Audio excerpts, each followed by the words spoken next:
একাদশীর কিন্তু অনেক সায়েন্টিফিক রিজনও রয়েছে। এর উল্লেখ আছে আয়ুর্বেদ শাস্ত্রে এবং যোগশাস্ত্রেও এর উল্লেখ রয়েছে। এই দিন যেহেতু আমরা হালকা খাবার গ্রহণ করি, যেমন ফল, দুধ, এই সমস্ত খাবার, এবং গুরুপাকদ্রব্য বর্জন করার জন্য আমাদের শরীর থেকে এই দিন অনেকটা টক্সিন বের হয়ে যায় এবং শরীর এবং মনকে অনেকটা শুদ্ধ করে, যার ফলে মানসিক দিক থেকে আমরা অনেকটা স্ট্রেস মুক্ত হতে পারি। মনটাও এদিন অনেকটা শান্ত থাকে। আর মাসে 2 দিন উপবাস করা শরীরের পক্ষে অনেক ভালো। আর তবে আমি আজকে খেয়েছিলাম আম দিয়ে সাবু মাখা। মিষ্টি জিনিস খেতে আমি খুব একটা পছন্দ না করলেও আজকে ভাবলাম যে না, হালকা খাবারই খাই। তো ঘরে পাতা দই ছিল।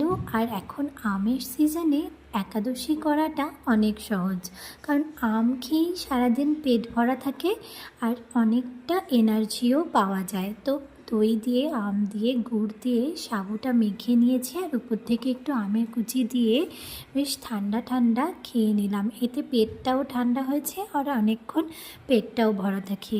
তবে একাদশীর দিন আমি একেবারে দুপুরবেলা আর রাতের বেলায় খাবার গ্রহণ করি।